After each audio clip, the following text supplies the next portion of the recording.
Assalamu alaikum. Alaikum salam. So Sheikh, sometimes when I'm in Salah and I make a pronunciation mistake and I'll have already moved on to the next part. So let me give you an example.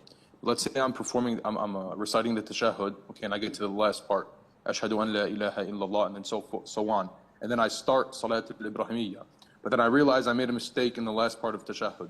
Can I go back to the tashahhud, correct it, and then continue to the Salat al-Ibrahimiyya, even though I already started Salat al-Ibrahimiyya? Is the mistake that you've done something that invalidates it? Yes or no?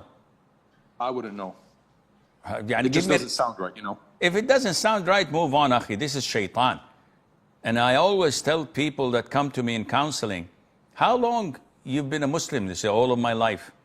SubhanAllah, you make mistakes in something that you say thousands of times a year, and you buy this from Shaitan? No, you should not. Ignore it and move on.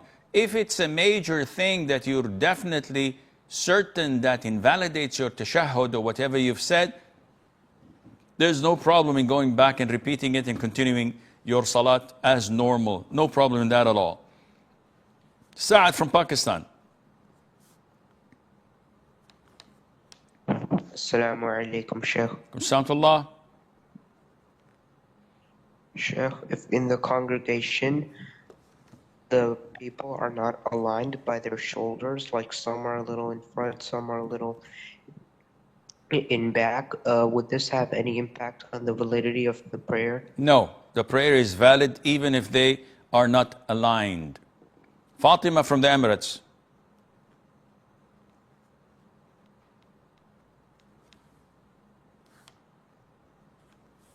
Fatima. Yusuf from Sweden. Assalamu alaikum. Wa alaykum salam.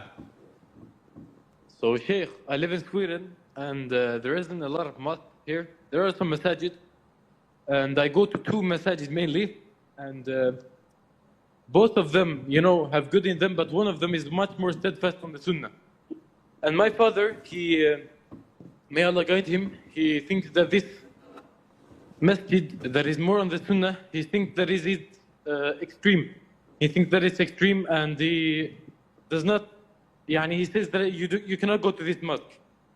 And this mosque has a lot of beneficial shuyukh and lectures and courses and so on. So would it be permissible for me to go and pray there and disobey him in this matter?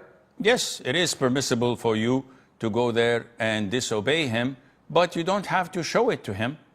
Try to be diplomatic, to dodge his questions, but at the end of the day, you have to do what is more beneficial for your heart and for your Islam. Isa from Japan.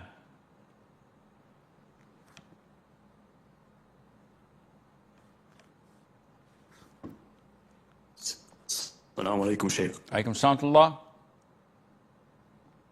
So, whenever I find a piece of paper, or if I'm at the beach and there's sand, or if I find a foggy window, I write down the names of Allah subhanahu wa ta'ala and ayat that I'm trying to memorize to practice my Islamic orthography.